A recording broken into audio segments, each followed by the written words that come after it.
Okay, so welcome back to Lawrence Explains Online Academic Tuition. In this video, we're going to take a look at the poem War Photographer by Carol Ann Duffy. This poem is taken from the Power and Conflict selection of poems on the GCSE English Literature syllabus. So, just to give you a very brief bit of background on the poem, Carol Ann Duffy is a living poet. She was the Poet Laureate not too long ago. I'm not sure when her tenure ended. And in terms of her biography as it relates to this poem, it was actually written about a friend of hers who was a professional war photographer, would go into war zones, take photographs, and come back and obviously sell them to papers and so on.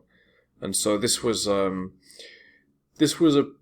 profession that I suppose I truthfully I don't know if it still exists. I suspect it probably still does, but obviously things would be quite different now with digitalization and even smartphones and so on. I imagine things would be quite different now to how they were in the 90s or even 2000s, to be honest with you. So let's have a look at the poem here. So I'll read it out first of all. In his dark room he is finally alone, with spools of suffering set out in ordered rows. The only light is red and softly glows, as though this were a church and he a priest preparing to intone a mass. Belfast, Beirut, non pen, all flesh is grass. He has a job to do. Solutions slop in trays beneath his hands, which did not tremble then, though seem to now. Rural England, home again, to ordinary pain which simple weather can dispel, to fields which don't explode beneath the feet of running children in a nightmare heat. Something is happening, a stranger's features faintly start to twist before his eyes, a half-formed ghost. He remembers the cries of this man's wife, how he sought approval without words to do what someone must, and how the blood stained into foreign dust. 100 agonies in black and white, from which his editor will pick out 5 or 6 for Sunday's supplement. The reader's eyeballs prick with tears between the bath and pre-lunch beers. From the aeroplane he stares impassively at where he earns his living and they do not care. Let's go through this on a couple of levels. First of all, it's always good just to have a little look at the verse form and see what is going on there. So let's have a look at a couple of things. First of all, let's just do a quick syllabus count, just to see if it's a verse form we may recognize. 1, 2, 3, 4, 5, 6, 7, 8, 9, 10, 11. 1, 2, 3, 4, 5, 6, 7, 8, 9, 10, 11, 12. 1, 2, 3, 4, 5, 6, 7, 8, 9, 10. 1, 2, 3, 4, 5, 6, 7, 8. 1, 2, 3, 4, 5, 6, 7, 8, 9. 1, 2, 3, 4, 5, 6, 7, 8, 9, 10. So just looking at that, they're kind of varying between 8 and 11 syllables. It doesn't seem there is an absolutely regular syllable count through this. Let's just check one more. Let's just check one more just to see if there's any kind of similarity. So perhaps this last one, perhaps this one here. 1, 2, 3, 4, 5, 6, 7, 8, 9, 10, 11. 1, 2, 3, 4, 5, 6, 7, 8, 9. 1, 2, 3, 4, 5, 6, 7, 8, 9, 10. 1, 2, 3, 4, 5, 6, 7, 8, 9, 10. 1, 2, 3, 4, 5, 6, 7, 8, 9. 1, 2, 3, 4, 5, 6, 7, 8, 9, 10. Yeah, it does seem we've got a kind of general pattern of between 8 and 11 syllable lines. So, it's kind of measured a somewhat consistent line length, but not an absolutely consistent line length. And I can't see a pattern where we've got a repeating line length, across different stanzas. So I would say that there's a sort of limited amount we can say about that. 8 to 11 syllables. That's a kind of moderate line length. We do have a clear rhyme scheme though. So we've got A, B, B, C, D, D, A, B, B, C, D, D. So that's the rhyme scheme there. So we do have a clear rhyme scheme. So there is definitely a rhythm and cadence to this. So those are just kind of some, I suppose, technical points to begin with, things that are very easy to overlook. You can see I'm doing this on the fly. It might not be the most interesting thing to watch, but this is really how, this is how I set about approaching a poem. It's been a little while since I've looked at this poem, so it's kind of looking at it afresh again. Let's go through fairly swiftly. I'm not going to give you all of the details on this, but just hopefully a few helpful tips. We can see in this first stanza here, we have very clear religious imagery and suggestion. At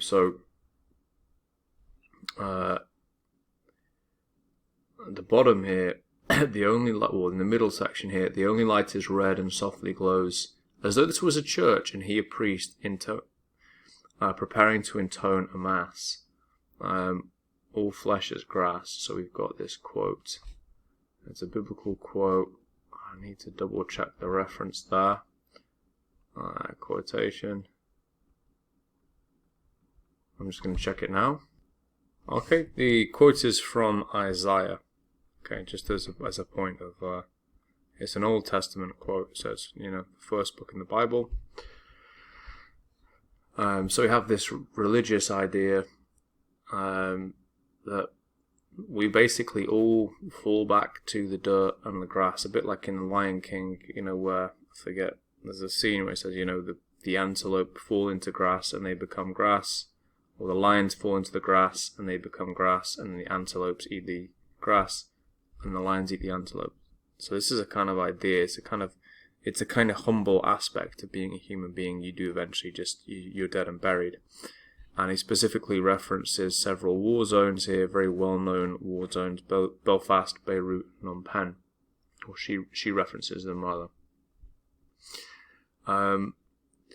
The red lights, that's again, this is kind of reminiscent of a Catholic service where you have a red light on when the priest is actually giving the mass.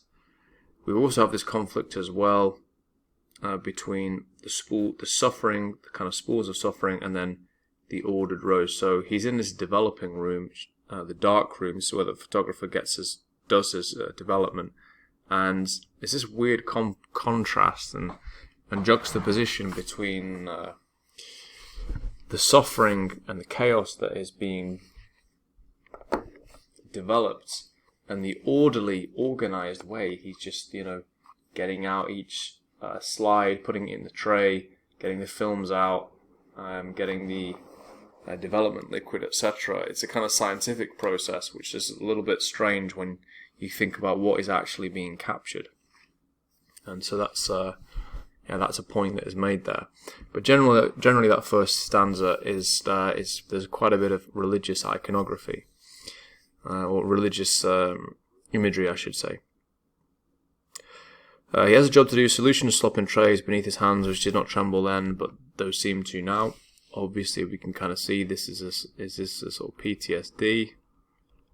Well, that's what we'd call it now. It doesn't have to be PTSD just for you to have a physical reaction to, looking at something like this. It's just a very intense moment that is being relived. And at the time he was very sort of calm, which he had to be. And it just goes, this stanza really just discusses the kind of contrast. He's back in rural England, it's just back home, ordinary pain which simple weather can dispel. Basically this idea, in England everything is all perfect in the summer and everyone's happy. It just gets to a good temperature and everyone just forgets all their problems. There aren't that many, there's no wars in England at the moment or in the UK. So there's no famines or anything. So most of life is relatively comfortable. So it's just ordinary pains, just kind of little day-to-day annoyances, but that's pretty much it. And if it's sunny, then you forget all about all of that stuff. To fields which don't explode beneath the feet of running children in a nightmare heat. This is referring to the very famous image, Napalm Girl, an image from Vietnam. It's one of the most famous images taken in a war zone ever. It's a naked young girl running through the streets, literally burning alive because she has flaming napalm stuck to her. Napalm is a gel-like material which I don't know if it was either sprayed or it was fired through bombs, but napalm is a gel. When it gets onto human skin, you basically can't get it off, and it sets alight and it will just burn down. It will just burn and burn and burn. So it's good if you want to burn a load of crops or what have you, or burn people alive, which is one of the strategies they used. And it's a kind of torture really, and because you can't get it off, it will just burn down, and it probably won't kill the victim, and so they'll just be scarred. And Napalm Girl, as an adult woman as she is now, she's in her 60s I believe now, she is indeed scarred quite badly from it. Badly, I mean horrifically from it. So that's the story behind that reference there to this very severe image of war. Next stanza, something's happening as strange as features faintly start to twist before his eyes. So he's looking at the photos, the development process is working, the image is coming through. A half-formed ghost. It's a sort of an ominous phrase, but obviously it's a ghost because the man is now dead. He remembers the cries of this man's wife, how he sought approval without words to do what someone must, and how the blood stained into foreign dust. So he's had to look at this man's wife and get an unspoken approval from her to take the image. Imagine that, to take the photo. Whether this is really how it works, I don't know. I really don't know. I wonder if they would have asked permission. I wonder if they would have even, actually non-verbally asked permission, because it seems, even to ask for it non-verbally, just with a nod or something, seems sort of cruelly distasteful. I don't know how exactly they would have approached it, but anyway, this is the scenario here. It's been painted. The guy nods his head and she nods back or something. I don't know. They have some kind of communication. Or perhaps she just didn't oppose to him taking the photo because she just didn't really care. We don't really know, but according to the poem here, he's seeking approval non-verbally from her. I would be really interested to know from photographers how they actually do that. It'd be really interesting whether Duffy's version is correct, whether they do seek approval, or whether it's actually just, as long as they don't get opposition, how they actually deal with it. I'm sure they have some kind of a process. Bloodstained into foreign dust. Okay. 100 agonies in black and white, from which the editor will pick out 5 or 6. So we have this, again, it's this weird sort of, the contrast between the gravity of what is being photographed and the tragedy of it, or the distress of it at least, and the kind of industrial way in which things are processed for a media market and for the audience, which is us. It's inevitable that this is the case, but it's just that the poet is just drawing attention to this. There's something that seems almost slightly inhuman or inhumane about the process. The reader's eyeballs prick with tears between bath and pre-lunch beers. So, you see the images, they're very graphic and unpleasant, and, death and destruction and so on, maybe it makes people's tear up a little bit, and then they just, they go and just have a beer, and they've just got out of the bath. It's this kind of, this contrast between the routine of the reader and then the tragedy that's being presented to the reader is something that obviously interests the poet. From the aeroplane he stares impassively at where he earns his living and they do not care. Impassively means kind of disinterested and distant. And so we have this dislocation here. We've gone from the reader back to the photographer, but it's very clear that we have come back round to the photographer here, and there's a kind of dual meaning. The question I have is, where does he earn his living, and where do they not care? Because does he earn his living in the war zone, or does he earn his living in England? Well, you could say both. He takes the images in the war zone and he sells them in England to the publishers in England. So he earns his living in both. And where do they not care? Well, neither in the war zone. In the war zone they don't care because he's just a photographer. He's just like a fly on the wall. They're not bothered about him. They've got more important things to deal with. But in England you could say they don't care because, well, it's this kind of, it's part of your understanding of the world, but eventually, basically, if it's not happening to you, there's a limit to how much you can care about something. And that's perfectly normal. It's perfectly human.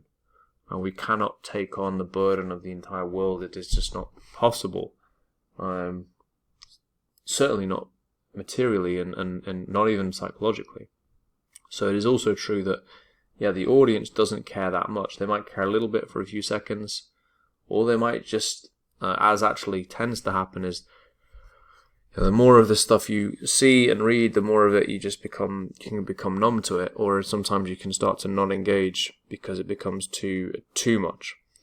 So there's a kind of dual meaning. It works both ways. He earns his living in England, and in England they don't care, or he earns his living in the war zone, and in the war zone they don't care about him either. And so that sentence I think it has a dual meaning, and it fits both perfectly. So it's a very smooth way for the poem to end. So I think it's a good poem. I think it looks at an interesting element of war, which is the recording of war, how it's actually presented to us, and also it looks really interestingly as a kind of behind the scenes at the person who is actually involved in that process, the photographer. So it's not something that you often really think about. You're usually just thinking about the war itself. You're not thinking about the process to get you that information and those images. So that's what is being explored here by Duffy. There's obviously a very nice rhythm and cadence to the poem. There are a few other things that you might want to consider in the construction of the poem. A few kind of linguistic things, and also just the overall musicality of the poem as well, which you can hear when you read it. It's a very, very musically constructed and composed poem. So we'll leave things there for this video. I tried to make it short, but I didn't succeed. It's 19 minutes already, so it's very difficult to do short videos for poems and to give anything of any value, but hopefully that has been of some value. So we'll leave things there.